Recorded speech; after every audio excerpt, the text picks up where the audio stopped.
My best friend had a much more fulfilling life than I do. I had always been very jealous of hers. I want all what she had to be mine, even her husband. I'm Linda, 23 years old, and I live in a tiny town in Gloucestershire with my 24 years old good friend Amy. We talked about everything, from our early years to our aspirations for the future, but Amy had it all. She was a stunning, accomplished woman leading a full life that included a home. Luxurious living and a devoted spouse gave me the impression that our destinies were taking very different turns. I led a life of misery and mediocrity, with my uninteresting appearance and employment. When I look at Amy's life, I can't help but feel jealous. Every time I see her with a new car, new clothes, or luxury vacations, I start to feel unfair and self-pity. However, since my friend has so many things, I think it's natural for Amy to pay for every meal, give me things I like, or share a few things with me so I don't feel sorry for myself. Despite Amy's wealth and success, she always strives to be fair, which hints at her underlying kindness. This aspect of her character, alongside her luxurious lifestyle, only makes me envy her more, though I can't help but respect her for it. The mix of Amy's advantages, her generosity, her fairness, and my envy, creates a complicated picture of our relationship. Her life reflects what I want, but also what I lack. Yet her actions somehow create a connection between us, even amidst the jealousy and admiration I feel towards her. Sadly though, my envy and sense of competition stemmed from constant admiration, which made me want to take everything from Amy. As a result, I began to pay close attention to everything she did, hoping to find some mistake that would justify my unhappiness. Then, I would have a reason to make her husband mine. In the middle of the glittering gala, when each glistening chandelier appeared to vie with Amy's amazing universe, a small, annoying thing happened. I saved money and partied with a lot of joy to get my favorite outfit, a jade green dress that I had always wanted. Every time I put the dress on, I felt more secure because of its deep green hue, which complemented my quiet, collected, yet self-assured demeanor. Amy, caught unaware amidst her gleeful laughing, carelessly spilled her scarlet Pinot Noir, staining my cherished dress. Amy offered to buy me a new one in her favorite shade of smoky purple in exchange for replacing mine. She remarked it fit me better, and gave me a more refined appearance. Her gesture was lovely, but I wasn't fond of the new tint. Instead of purple, I had intended turquoise. True to her promise, she showed up with a swanky, smoky purple dress, her eyes gleaming with generosity. For her, it was but a small price to pay, another couture added to the heap of frivolities. But that dress to me was a symbol of the lot that I didn't have, and everything that Amy did. She rewarded my acceptance with a radiant grin, pacifying her conscience at the quick resolution. The fact that I had to alter my attire due to her error irritated me. Amy could never know how much that blue outfit and her kind smile meant to me, because she lives in such a luxurious world. Amy has the opinion that if something is broken or lost, it just needs to be replaced. Given this perspective, I wonder if she will similarly show her resilience and move on to someone else if her fiancé is no longer with her. Coincidentally, I had the opportunity to observe Amy's reaction when she suddenly discovered her husband was having an affair. Amy suffered from pain and sadness. She was lost and didn't know what to do. When Amy's husband cheated on her, it proved how wrong she was to think everything can be replaced like broken things. I really don't agree with how she sees things, so I thought about making her husband cheat again to teach her a lesson. I wanted her to realize that people and feelings are not things she can just swap out. I knew it's not just about hurting her. It's about showing her that some things are special, and she can't replace them easily. Acting on impulse, I changed to the muse style because I wanted to show myself as a simple person, not smarter than the man. I think I am myself, not fake, and this is better than the way Amy lives lavishly and shows off to her husband. Gradually, my comforting words began to bring brightness to many things in his life. I'm sure Amy doesn't do those subtle things because she's only focused on the outer shell of the relationship. Specifically, I began observing the subtleties of his life, assessing his desires, and meeting his needs. With complex delicacy, I immersed myself in his world, my words becoming a balm for his painful existence, my gestures a tacit promise of understanding. Soon, half a year had trickled away, painting our bond with colors deeper than mere friendship. Every fleeting glance held a story. Every word uttered dripped with an indiscernible trust that was uniquely ours. He had started weaving his existence around me, and I, reciprocating his sentiments, found myself relishing this unexpected turn of events. I was amazed at how well my plan was working as the days went by. Deep within myself, a torrent of emotions unfurled. The adoration I was receiving acted as an intoxicating potion, driving me further towards my unspoken desire. In the labyrinth of fleeting moments and lingering emotions, I allowed myself to bask in his admiration, the appeal of being desired blooming in my heart like a beautiful, dangerous blossom. And it was Amy's unspoken negligence, her absorption in her grandeur that subtly coaxed me into acting on my deepest thoughts. My envy and Amy's negligence morphed into a venomous cocktail, prompting me to encroach on her territory, one stolen glance at a time. He began moving in my direction, picking up on the compassion signals I was sending out.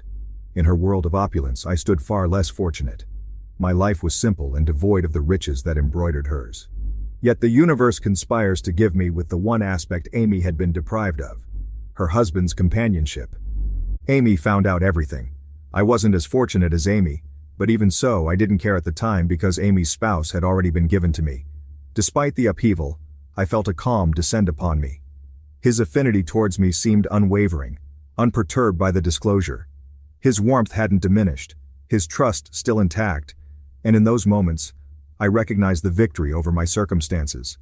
I might not have been as fortunate as Amy in terms of material wealth, yet in possession of this newfound relationship, I felt rich in ways that Amy's opulence couldn't match.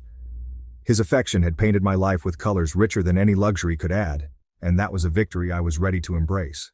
When she discovered the truth, Amy felt like she was hit in the heart by an unexpected arrow. Surprise and pain must be building inside her, like a storm sweeping across the mental landscape she has meticulously constructed. This was a complicated, confusing feeling that she couldn't at all manage. Amy's eyes went from being warm and loving to being icy and aloof. Amy was shocked to see how quickly I had gone from being her best friend to betraying her. Amy undoubtedly has a deep emotional scar on her soul from this ordeal that may never fully heal.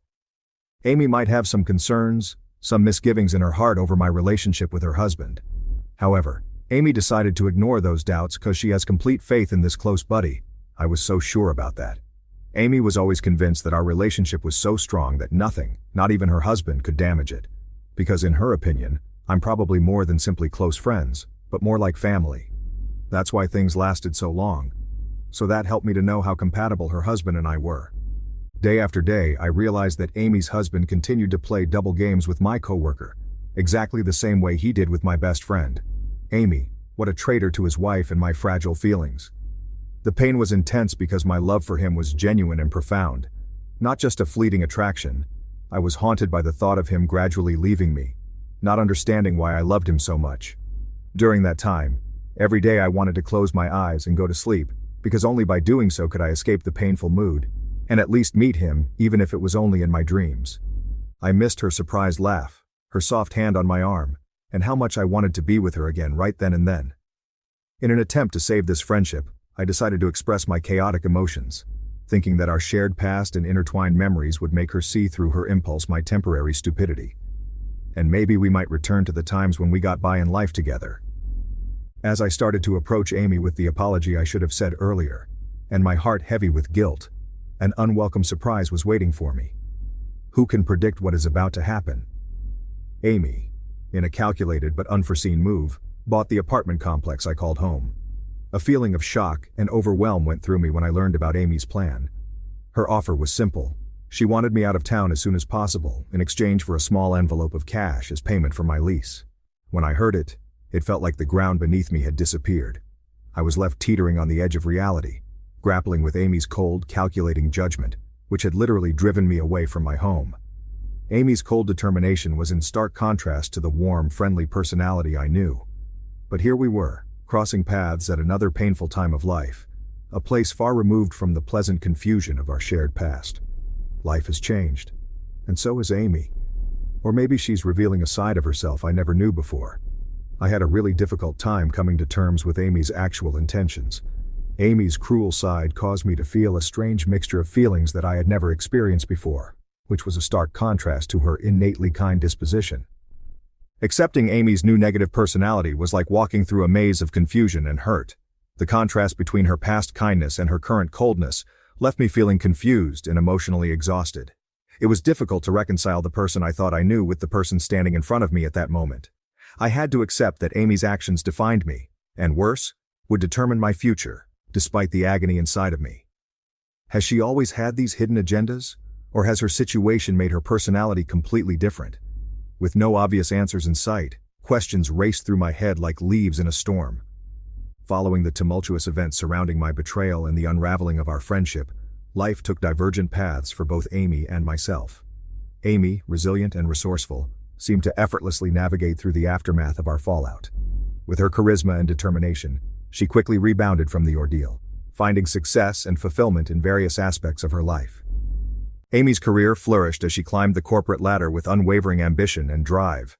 Her natural aptitude for leadership and strategic thinking propelled her to the top of her field, earning her accolades and recognition from peers and superiors alike.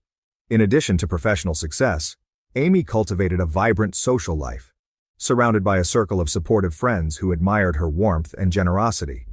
Meanwhile, I found myself grappling with the repercussions of my betrayal of Amy, struggling to regain my stable life in the wake of broken dreams. The pain of being alone lingered like a dark cloud, casting a shadow over every aspect of my life. Despite my best efforts to move forward, I felt stuck in a cycle of self-doubt and despair, unable to escape the grip of past traumas. While Amy's life seemed to sparkle with accomplishment and happiness, mine paled in comparison. I watched from the sidelines as she celebrated milestones and confidently moved forward, while I remained mired in feelings of inadequacy and failure. The stark contrast between our respective paths was a constant reminder of my failure and deviations in perspective and character. In today's modern society, Amy was the epitome of success and grace, while I struggled to reconcile the person I had become with the person I once aspired to be. Despite my outward facade of strength, deep down, I harbored a profound sense of shame and unworthiness, haunted by the belief that I was undeserving of happiness or redemption. As time marched on, the gap between Amy's life and mine widened, leaving me feeling increasingly isolated and alone. While she continued to thrive and flourish, I remained trapped in a cycle of self-destructive patterns, unable to break free from the chains of my own making. In the end, the divergent trajectories of me and Amy's lives served as a poignant reminder of the power of choice and the enduring consequences of my actions. Looking back, I realized that Amy has been much more successful in life compared to me. She managed to bounce back from tough times and achieve a lot. I've learned that true happiness isn't about having lots of things. It's about accepting your situation, staying positive, valuing good relationships, and nurturing them. Even though Amy may have more money and success, if I had focused on striving for a better life and being content with what I have, maybe Amy and I wouldn't be so distant now. Amy once offered to support and help me achieve my dreams, but I saw it as pity, and it hurt my pride. My wrong perspectives and actions have hurt Amy deeply. I wonder if there's still a chance to rebuild our relationship in the future.